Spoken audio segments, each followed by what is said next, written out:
jednej dámy. Spoznať lásku, rozkoš hrôzy tohto sveta. Zve veličenstvo Mária Antoaneta. Rozprávanie naše nevydané bude. Kráľovstvo a koniec na verejnom súde. Ak naháňa vám strach, pilotýna, Choďte sa radšej zabávať i nám. ak nechcete prísť o pokojný spánok, Radím vám vedľa je s občerstvením stánok. potečie krv budú padať všetci hlavy. Horšie ako na STV nočné správy. A nakoniec len ostáva sa spýtať, či pravda to a či len lož skrytá. Dovoľte, aby som sa vám predstavil. Som Pierre Augustin Caron de Beaumarchais. Kto? Slávny dramatik a pamfletista. No, čo napíšem, je pravda istá. Budem sprievodcom tohto príbehu. Ja určím, kto potopí sa. Na výchovu Toničky nebola však doba. Ja to som ja, pardon. Vaše veličenstvo, problémy s Pruskom bolo treba zdolať. Prosím. Aha, áno, Mária Terezia osobne pri telefóne. Aha, ešte. Rozumiem. Jej veličenstvo našlo riešenie. Aha, no jasné, spojenie s Francúzskom, ten problém. Z nej bude teda versajská panička. Tragédiu Kiahni prežila. Horšia bude už len Bastila. Milý francúzsky kráľ. Znamenie osudu či pouhá náhoda? Zostala mi už len táto jedna. Bude kráľovnou francúzskeho národa! Dúfam, že budeš spokojný, tvoja s láskou. Mária Terezia. Tonička? Hrám sa! No veď práve. Koniec bezstarostným hrám. Za Ľudovíta 16 ti dám. Začni sa učiť, vzdelávať, v 15 sa budeš vydávať. Zapni si internet, Wikipédiu, Google, daj si tam Paríž, Versailles, Louvre. Haló, počúvaš ma? Nemôžeš byť predsa hlúpa ako hus. Raz budeš diktovať francúzsky. To teda určite. Mňa učenie nebaví.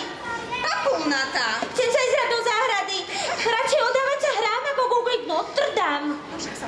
Veď ja mám rada lúky a kvety a naháňačky a výlety. Čo nevieš? Ja netužím po vzdelaní. O čom tužíš? Mám ja chcem sa ísť von s obsami.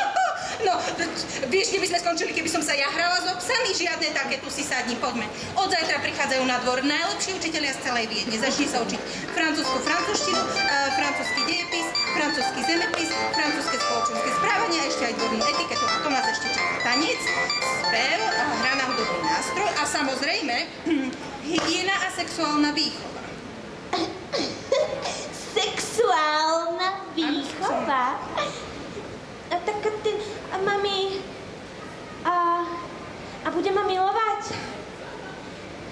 Bude na mňa teda tak dobrý. Tonička, vieš čo, prestaň sa zaoberať takýmito hlúpostiami a prosím ťa, zapamätaj si, tvoje manželstvo má aj iné poslanie ako zábavu a radovánky. Zas. A nasledujúce dni, týždne, roky chystala sa Antónia do Európy. Francúzštinu sypala ako z rukáva od radosti, že sa bude vydávať. Francúzským tradíciám vyrazí spieval ozaj nevídaný. Kočedary, poklady a partistany, najlepšie vína z vinice a stoly zlatej pšenice, umelecké skvosty a obrazy. Dúfam, že všetko v poriadku dorazí. No a k tomu ešte výbava duchný hrnce sporák a srdečné pozdravy z Viedenského dvora. A to všetko v sprievode 365 koní, 14 psov, 12 slúžok, 4 komorné, 7 lokajov, osobní lekári, 4 kuchári a ešte aj kaderníci. No, to by sme mali Nech vidia v Paríži, že neposielam dceru len tak bez vena a s holým zadkom. A nadišiel deň D, 21. septembra roku pána 1770. Celý sprievod, čo išiel s mladou nevestou, sa chystal na cestu. A nastalo lúčenie. A plač. A plač. A lúčenie. A lúčenie. A plač. A plač. A plač. A lúčenie. A... Sadista. Pardon. Mladá Antónia sa veľmi tešila a všetkým kývala. Asi si myslela, že ide na poznávací zájazd. Žiaľ, bez spiatočného lístka. Pamätaj si, Antónia, manželstvo je jediným skutočným šťastím na tomto svete. To si píš. Áno, budem. A buď šťastná. Buď šťastná, dcéra moja.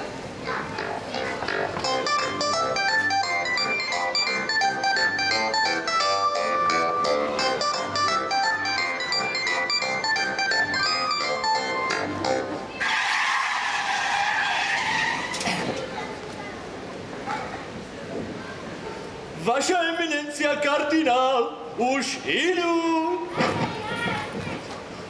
Pôsobím snad dojmom slepca. Nie. Pomôžte jej vystúpiť z koča. Vyzlečte jej všetko rakúske a oblečte ju ako francúzsku. A potom ju privedte ku mne. Áno, vaša eminencia, kardinál. Vaša eminencia, madame Dauphinka Mária. Mária Antoaneta čaká na prijatie. Je pekná? Ani by som nepovedala. Aké má prsia? Také dvojky, trojky. Vaša eminencia, nedovolil som si. Impotentom, tak ja si dovolím. Madame, dovolte, aby som vás privítal na pôde Francúzska. Budete u nás stelesneným obrazom našej drahej Márie, cisárovnej Terézie. Dnešným dňom sa spája duch Bourbonovcov s duchom Márie Terézie. Madame, dovolte mi ešte, aby som vám predstavil vášho budúceho manžela a následníka trónu, Ludovíta Augusta.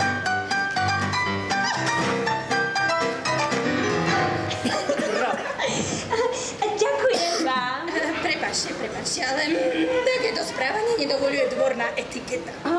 Ospravedlňujem sa. Teší ma, že vás poznávam. Na vašu počesť som dnes zabil jelena, strelil 2 srny a ulovil, 6 živých svín. Ďakujem, Sire. To som nečakala. Bravo, Sile, bravo. Madame, dovolte mi, aby som vám predstavil vašu budúcu spoločníčku, barónku de Polignac.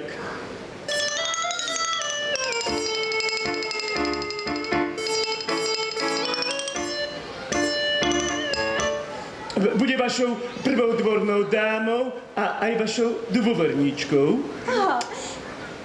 Teším sa, že bude mať novú priateľku. Bude mi cťou, vaša výsosť. Madame, tu na hranici zanechávate všetko rakúske a stávate sa francúzskou a Francúzsko vás už vrele očakáva, no ale my pokračujeme ďalej. Vidíme sa vo Versailles.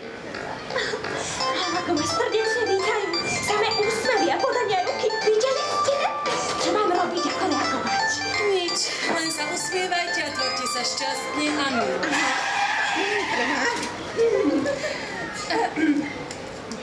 Vítajte vo Versailles, madame. Ste rozkošná. To je tá dáma s tou bielou plečou. Madame du Barry. Jej úlohou je baviť kráľa, ale inak je to hlavný dozorca dvornej etikety. Ďakujem, madam. Aj vy ste rozkošná. A inak, ako sa darí kráľovi? Odovzdajte mu odo mňa srdečné pozdravy, prosím vás. Prepáčte, ale je nepristojné pýtať sa ma na kráľa a už vôbec mu odovzdávať srdečné pozdravy. Také základné veci by ste mohli vedieť, drahá. Prepáčte, chcela som byť len milá. Rakúska potvora, určite byla. Hlúpaňa jedna drzá, urážlivá hlúpaňa. To nebolo zrovna šťastné, Andrej.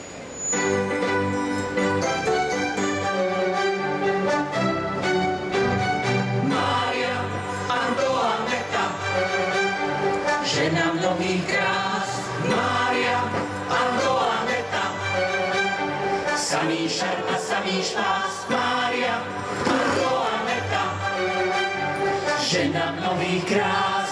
Mária, Antoaneta, samý šarm a samý špás. Mária. V mene Otca i Syna začína sa hostina.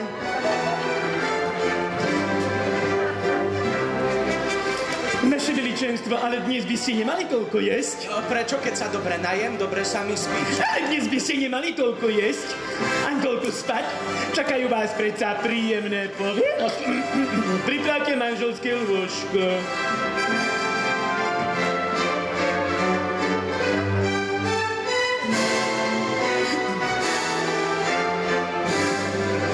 Nech ťa Pán Boh svetí, aby bolo detí. Mene Otca i Syna na malého dofe. Šaty.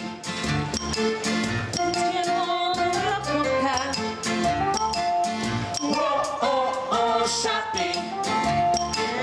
Padne v nich mužom do oka. Páne, budem vážne kos, útorovka veľká lakos. A keď budem na stranách, dám si noček ďabana. Aby si nebola večer off, parfém značný Davidov. Paríž je skutočne čarovný, na svoj žiar rýchlo zapnutý. Paríž účastný a pohlavný, som kým sa nespásí. Opolne vaše šampanské na perách. Ach, Persen. Persen si moja bázeň, ja chcem lásku vyhrávať. Že to mužom hlavy má. Femme fatale, Mária, Antoaneta. femme fatale, To, že to mužom hlavy má. femme fatale, Mária, Antoaneta. femme fatale. A je to tu prišla zmena. Padla šlachta, padla mena. Pod zemi sa v blate váľa. Koruna francúzskeho kráľa. Neverí, ako verí, Bastille deň otvorených dverí. Novinky, vášne emócie. Čítajte denník Revolúcie! Revolúcia, revolution, revolúcia, revolution, revolúcia, revolution, revolúcia, revolution. Liberté si naše prekliatie, náš plač, egalité, náš hnev, naša zlosť a zár. Fraternité nás čaká celkom nový svet, sloboda, rovnosť, bratstvo. Vpred!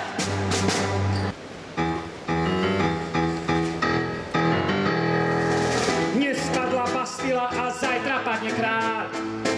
Dnes píše históriu francúzsky ľudca.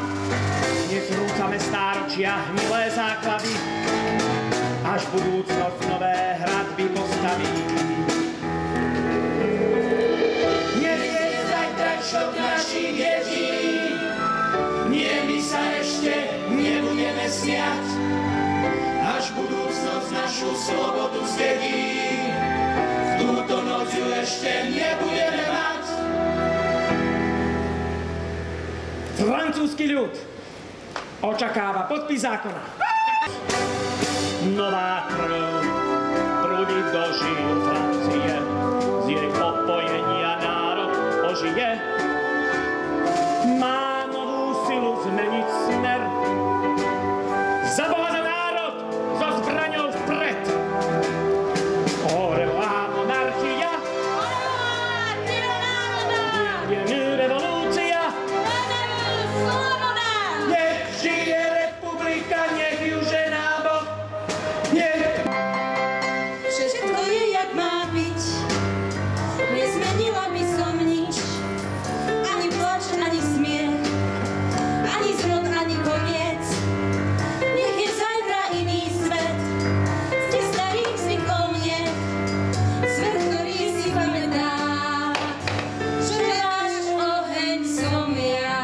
Prepáčte, nechcela som. Áno, ja to viem. Áno, už prišiel ten čas. Posledný som ťa chcieť. Posledný som ťa jas. Áno, ja to viem. Áno, už prišiel ten čas. Zavriem zrak.